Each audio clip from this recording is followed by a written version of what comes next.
Hey guys, thanks for tuning in to the Dr. Eide Show. So today's first episode is going to be kind of like a Q&A on COVID. I know, I said the C word, COVID. So we've been hearing about COVID all the time, of course, in the news. I think it's totally understandable to be COVID out because we hear it so often that we become like numb to it. But at the same time, I think it's very important that we address some of the misperceptions about COVID that comes up in conversations, especially when it comes to the vaccine in general. So today's episode is going to be a mixture of questions and statements that I've heard from both patients and nurses and colleagues, actually, about COVID. And I basically created a little bowl here, and I've kind of mixed up some of these statements and questions that I've heard. And I'm going to share with you what I know of from just doing my own readings and just answer some of these questions. I'm not going to answer all these, obviously, but I am going to pick out a few, answer those. And then hopefully if you have your own questions, feel free to drop them in the comment section below in the video, and I'll be sure to answer them as well. All right, let's start with one of these. I'll read the question and then I'll answer it. Are some of the symptoms of COVID reversible? All right, so this is a question that actually my niece asked. So when we think about COVID, some of the symptoms, the most common symptoms are loss of taste and smell, headaches, muscle ache, shortness of breath, fever, cough, diarrhea, in some cases bloody diarrhea, stomach pain. So there's a lot of symptoms affiliated with COVID virus. And yes, a lot of these symptoms over time are reversible. Some, however, depending on how severe your symptoms are, like if you develop a severe case of COVID where it causes inflammation in the lining of your lungs, the interstitial tissue of your lungs, it can cause scarring. That scar tissue is permanent. And unfortunately, I have seen COVID patients who, even after the COVID virus went away and they were healed, that they are now oxygen dependent, meaning that they have to walk around with the oxygen tank because of the scarring in their lungs. And that scarring, what it does is it keeps the lungs from getting proper gas exchange. So, if you think about your lungs in general, you have these little air sacs in there called the alveoli. And what the alveoli are very thin membranes.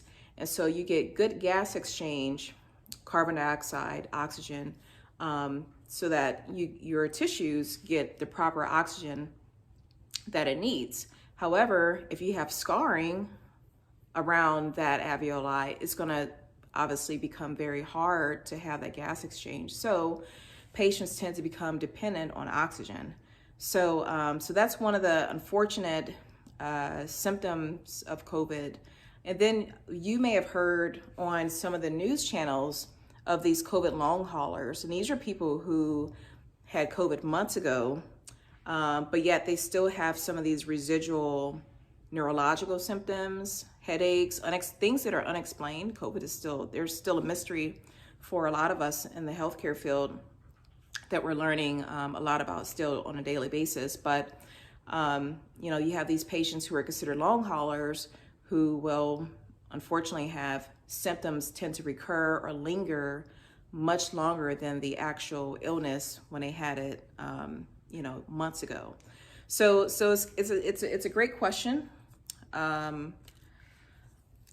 And I think it's definitely worth noting that the best way to protect yourself from COVID, obviously, is to keep your mask on, wash your hands, keep your distance, and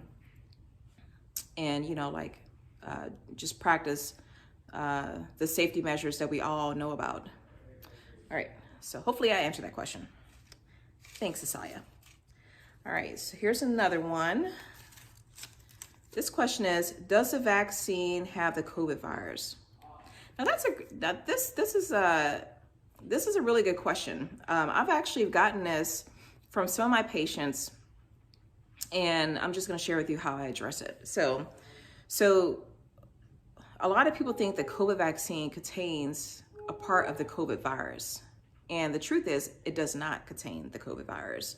If you think about the traditional vaccines that we've had in our childhood, like the the measles, mumps, rubella, the polio, the tetanus, and even the flu vaccine. So those traditional vaccines contained either a deadened or a weakened part of the virus, or in some cases, the live virus itself, so that our bodies can generate an immune response. Now, the two COVID vaccines that are currently in the market, which is the Pfizer and the Moderna vaccine, is different. And it's different is that it does not contain any of the COVID virus. Matter of fact, these messenger RNA virus, which is a newer technology that's been around, actually the concept has been around since the 1990s, but it's in the last decade that the mRNA technology has been utilized for other viruses such as like HIV, Ebola, Zika, and research in those areas. So the technology is not new, but the COVID vaccine utilizing the mRNA technology is new for the administration of this vaccine. So the vaccine basically contains a sequence in the form of RNA and a messenger RNA, and when that mRNA is encapsulated in a nanoparticles that when it's injected into our muscles in our arm, it gets taken up by our cells, which then enters the cytoplasm of our cells, targets the ribosomes. The ribosomes makes the protein, which in this case is spike protein. The spike protein, we all know what the spike protein looked like, because if you see all the pictures of the coronavirus, you got these little red spikes, called the crown, but that's the corona, that's a spike protein. That spike protein is what binds to our cells, which causes our cells to become infected, which makes us sick. So how this vaccine works is when we get the vaccine, it actually tells our cells how to make the spike protein. The spike protein is made by our cells. So no, it does not make the coronavirus. It's just making that little piece of protein, the spike protein, so that when we come across the actual coronavirus, which has a spike protein on it, our antibodies that are developed will recognize the spike protein, and it will keep it from binding to our cells, therefore preventing us from getting sick. So all in all, the mRNA vaccines, the Pfizer, Moderna, do not contain the virus, therefore cannot give you COVID. However, it does teach our cells to make the spike protein, which is what the coronavirus uses to latches onto our cells. Therefore, we create the antibodies to the spike protein.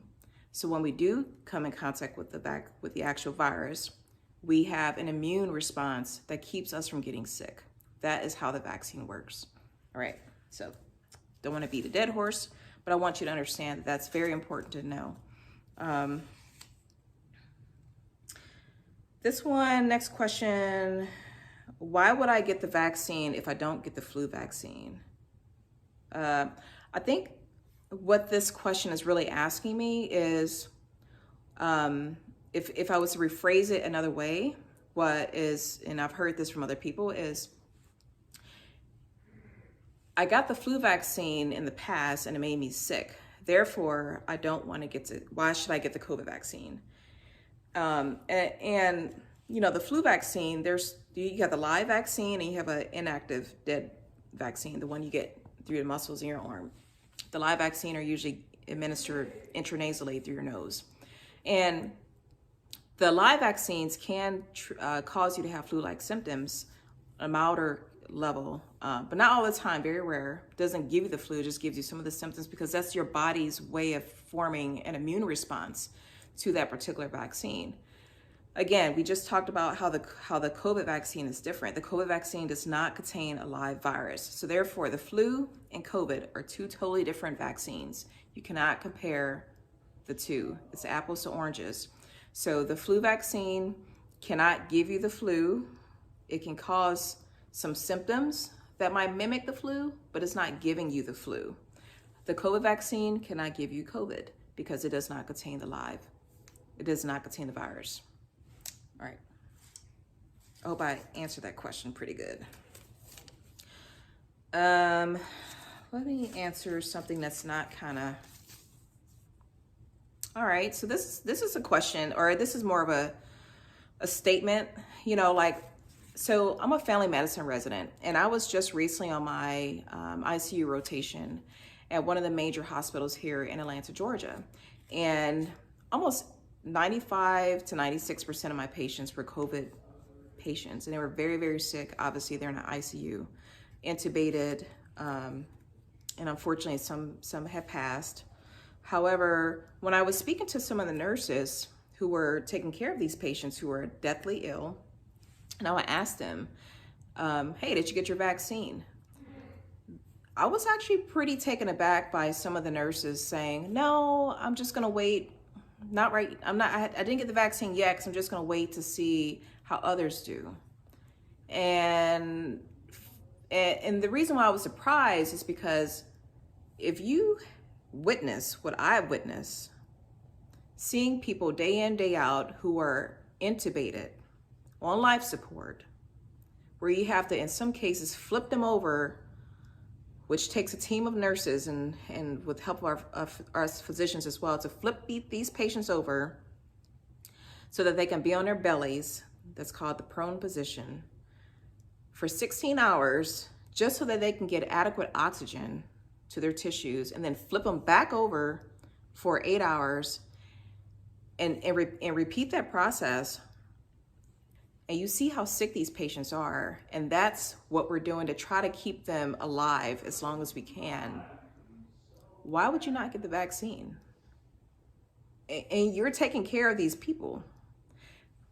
So it was shocking to me where nurses who were taking care of patients who were there proning were taking a wait and see approach when they had the vaccine readily available for them to get. And so my response to that is you have two ways. You can take the wait and see approach.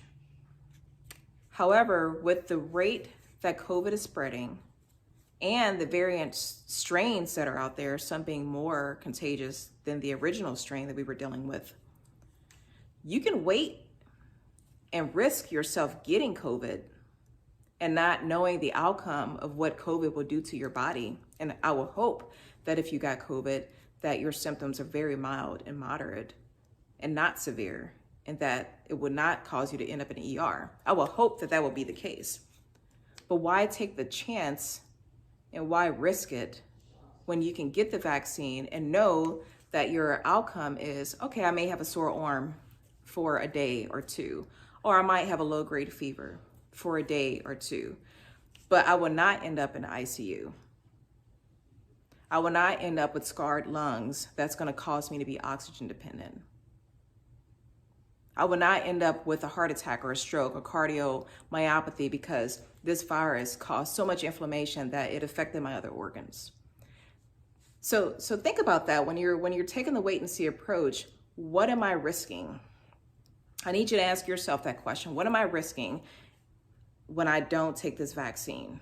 If given the opportunity, what am I risking if I just wait? Because I can tell you, the longer you wait, the likelihood of you getting the virus is very high, because I think we all know someone personally who has been affected by the virus and who's either gotten sick and did okay, or who ended up in ICU, or in some cases, unfortunately, passed away. I think we all can say now that we've known someone or somebody from somebody that we know someone who got sick. So long story short, I'm pleading, please do not wait to get this vaccine. If given the opportunity to get it, I highly, highly suggest that you do your research and make an educated, informed decision and that you would get the vaccine, because otherwise the vaccine can give you immunity and you know what to expect, or you can get the immunity naturally and not know what to expect. You don't know how your body's going to react. So that's my take on that. I think I have, okay, so this video is 15 minutes and I don't want to extend time, but I do want to answer a couple more of these questions. And then again, feel free to leave your questions in the comment section, all right? And I hope you're getting a lot from what I have to share with you. Okay, so this is a question. What's the point of getting vaccinated if there are new strains? Well, the point of getting vaccinated, okay, let's talk about this, okay. Why are new strains forming in the first place? Well, every time a virus affects a person, and each time the virus has an opportunity to replicate within its host, which is us, it has an opportunity to create a variant strain. This happens all the time, not just with COVID, but any virus like HIV, for example. Any virus that has the opportunity to replicate has the opportunity to create a new strain. So COVID being, now we're in a pandemic, a lot of people are getting COVID. So therefore, you're gonna start to see a lot of variations of the COVID virus. So getting a vaccine not only helps us to prevent the number of available hosts out there, people who are not immune to the virus. It will help us to protect people from getting sick. So when you protect people from getting sick, you're therefore preventing people from preventing the virus from replicating. And when you prevent the virus from replicating, you're preventing a new variant from happening. So therefore, getting the vaccine does help protect us from getting sick, but also reduces the likelihood of this virus continuing to replicate in the future. Okay, so you heard about the UK strain, the South African strain, the Brazil strain, those variant strains out there. And then I've heard there's a strain in like California, and there's a strain in like, I want to say somewhere on the East Coast, South Carolina, I can't remember. But anyway, there's all these different strains. So getting the vaccine can help regardless of what those strains are, because even if it doesn't fully protect you from some of the newer strains, the fact that you have antibodies against COVID in general by getting the vaccine, it can definitely still protect you from getting very severe illness. So I would highly recommend that you get the vaccine regardless of other strains. Okay, so last question. Should I continue to wear my mask after the vaccine? And that's a question I've heard people talk about in conversation.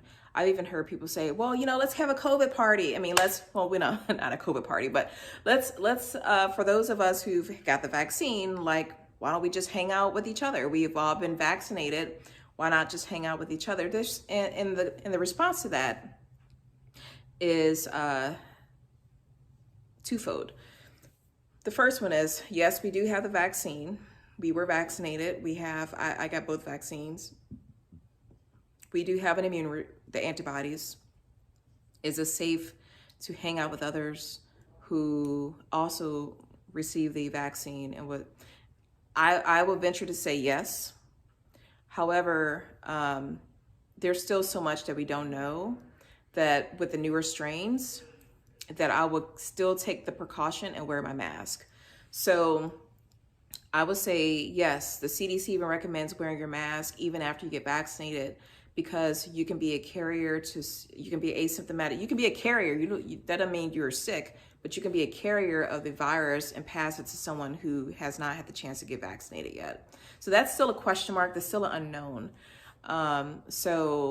But having a get together with fellow people who've been vaccinated already, that's your own discretion. But I personally would take caution to doing that, just because of the variant strains that are out there.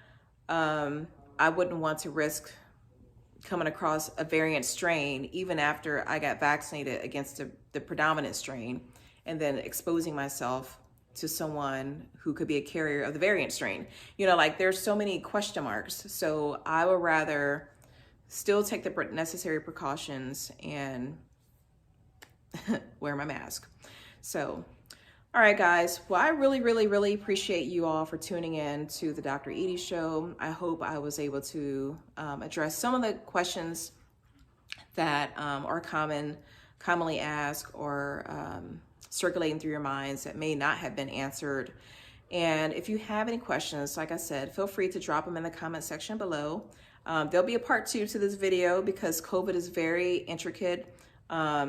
You know, I don't mind sharing my personal experience and what I've witnessed being a physician treating patients with COVID. So anyway, I really appreciate you guys for tuning in, and I hope you have a fantastic evening, and I will catch up with you.